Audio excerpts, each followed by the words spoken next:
Muy buenas tardes, mi nombre es Fernando Chávez Rivas y pertenezco al Departamento de Física de la Escuela Superior de Física y Matemáticas del Instituto Politécnico Nacional. Les voy a platicar o hablar de la caracterización espectroscópica de un material trimetálico soportado en mordenita. Y en este caso ha sido preparado por intercambio iónico asistido por radiación de microondas. Ahorita vamos a ver qué quiere decir esto. Bueno, como resumen presentamos la síntesis del material trimetálico cobre, plata, zinc en mordenita. Y los materiales monometálicos, cobre mordenita, plata mordenita y zinc mordenita como muestras o materiales de referencia.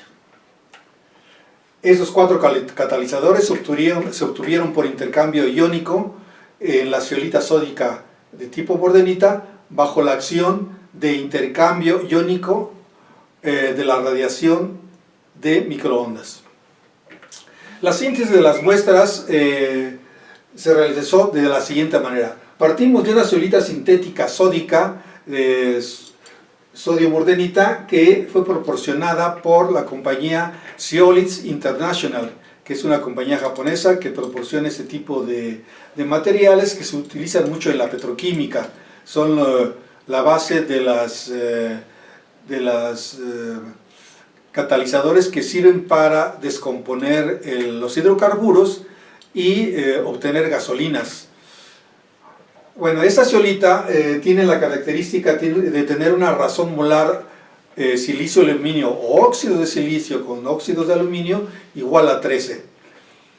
La zeolita mordenita es un enrejado con huecos llamados canales y poros en los cuales se hospedan átomos de sodio y moléculas de agua en la muestra de referencia que nos proporcionaron o que compramos. Este enrejado, este cristal formado a base de tetraedros de silicio, de cada vértice de este enrejado, de este diagrama, tiene un silicio, un oxígeno y otro silicio, otro oxígeno y otro silicio. O sea, en la parte intermedia de estos enlaces tenemos a un oxígeno. Y algunos de estos silicios han sido reemplazados en esta proporción por aluminios. Eso nos da una carga negativa del soporte, lo que hace que para equilibrarlo o neutralizar la carga negativa del soporte y tener en su conjunto un elemento neutro, entran los sodios a equilibrar esta carga que da negativa por el aluminio y positiva por el sodio. Entonces lo que se hace es con intercambio iónico sacar el sodio y colocar el ion que nosotros creemos que va a funcionar como un sitio de actividad catalítica y que probablemente sirva para disminuir los contaminantes atmosféricos como son los óxidos de carbono o los óxidos de nitrógeno. Entonces, el intercambio iónico para obtener tres muestras de referencia de cobre, plata y zinc se utilizan disoluciones de sales de nitratos de cobre, plata y zinc. Para obtener el material trimetálico colocamos o se intercambia simultáneamente las tres sales. Para las monoclínicas o de referencia una sola sal y para la muestra trimetálica simultáneamente se intercambian las tres sales.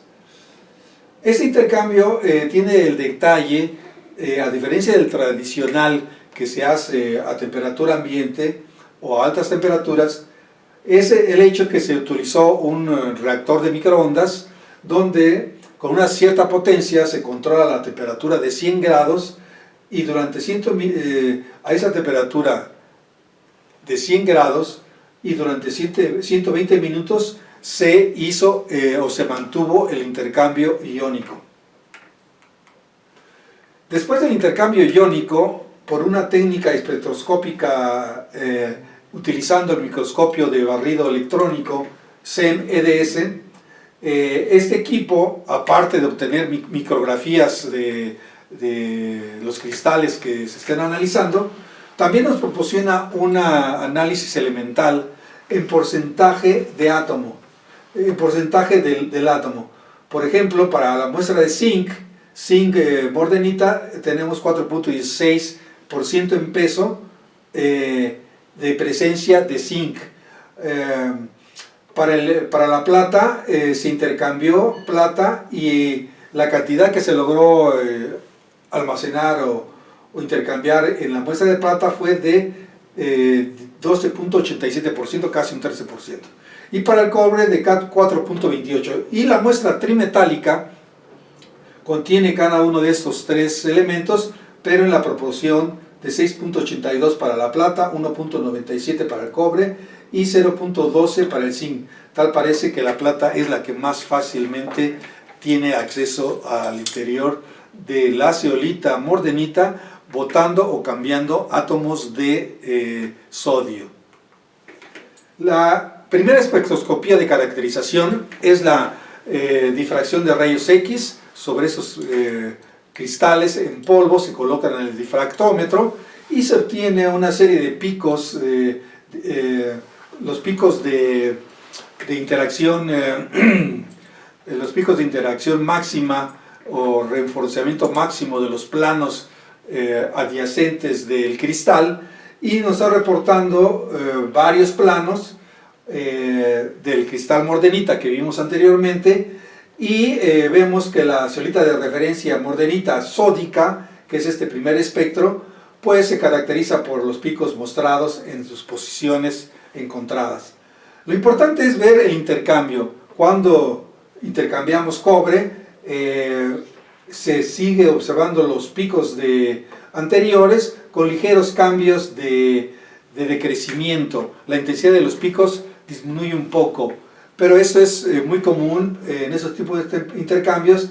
Digamos que la intensidad disminuye por la presencia no solo del cobre, sino de otros, en otros cationes también se ha observado. Sin embargo, para la plata los cambios sí son un poco más fuertes, para el zinc es el que menos deforma el espectro de rayos X inicial de la mordenita sódica. Y por último, la muestra importante para nosotros es la trimetálica, la que contiene los tres átomos intercambiados simultáneamente en la muestra, y vemos que en intensidad hay un pequeño cambio, un ligero cambio en aumento, y que el pico, sobre todo el pico 110, es el que presenta una intensidad o un reforzamiento extraordinario, y quizás se deba a que algunos conjuntamente tenemos un par o los tres átomos intercambiados cercanos al plano 111. La espectroscopía que presentamos aquí es la espectroscopía infrarroja transformada de Fourier en la región de los hidróxilos OH que dan las propiedades ácidas de estos materiales. Este experimento se ha realizado sobre muestras que han sido activadas en vacío, se han calentado en vacío a 400 grados centígrados durante 1 hora, y de esa manera botamos el agua, quitamos el agua, y supuestamente quedan únicamente los átomos intercambiados o los átomos iniciales, como es en el caso de la muestra de referencia inicial, que es la muestra sódica, la cual en esta región de los hidroxilos no hemos enviado ninguna molécula de sondeo o de sonda, y se les llaman a estos espectros de fondo o espectros background. El primer pico o banda vibracional de los OH, de los hidróxilos, este pico en este valor de 3.744 números de onda en centímetros a la menos 1, o un tipo de frecuencia, están vibrando a esta frecuencia, y se trata de OHs aductos o adheridos a átomos de silicio, y los silicios son los silicios de los tetraedros que habíamos visto en el esquema, es decir, tanto en las superficies internas como la superficie externa del cristal. Este es un chequeo muy importante porque nos dice que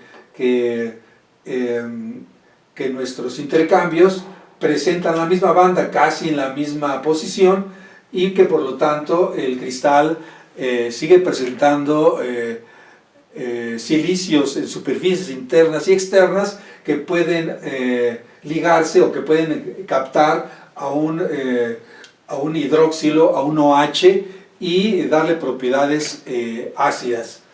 El otro pico importante es alrededor de 3600 centímetros a la menos 1.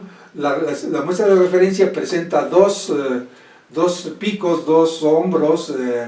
Esta parte ancha se puede descomponer en dos partes, una en 3647 centímetros a la menos 1, y otra en 3627 centímetros a la menos 1, indicando que probablemente tenemos dos sitios donde se encuentran alojados los sodios en diferentes lugares, probablemente en un canal y en un poro de la zeolita mordenita, que tiene este tipo de varios sitios donde se pueden alojar los átomos que neutralizan la carga de la estructura, que en este caso el sodio. Cuando intercambiamos con la sal de zinc, que contiene zinc, el pico se mueve, aparece un solo pico y se mueve a 3621, para la plata a 3618, para el cobre y para el trimetálico también en la misma posición de 3618 centímetros a la menos 1, indicando que nuestro intercambio es bueno, pero incompleto, porque si el 100% de los aluminios hubiera captado un zinc, una plata o los tres, no habría lugar para los OHs, y entonces esta banda llamada banda Bronsted tendría que ser igual a 0. Cuando el intercambio es completo, esta banda desaparece. Por último, no me queda más que las conclusiones y decir que tuvimos un intercambio asistido de radiación por microondas para nuestras 4 muestras, entre ellas la trimetálica, que es la nueva, y que podemos decir que fue un intercambio o una síntesis exitosa. Estos catalizadores presentan un buen grado de intercambio y presentan la característica de no haber perdido átomos de aluminio, o sea, de desaluminación en ninguna de las muestras intercambiadas. El detalle de este punto lo pueden ver en el texto en extenso que va a aparecer en las memorias. Y por último, una parte de la espectroscopía infrarroja que no se puede presentar por falta de tiempo es la de analizar la espectroscopía infrarroja en la región de los nitrosilos, donde hemos encontrado que en la muestra monometálica aparecen únicamente iones aislados de cobre 2+, mientras que en la muestra trimetálica aparecen simultáneamente cobre 1+ y cobre 1+, cobre 2+ y cobre 1+. Les agradezco su atención, muchas gracias.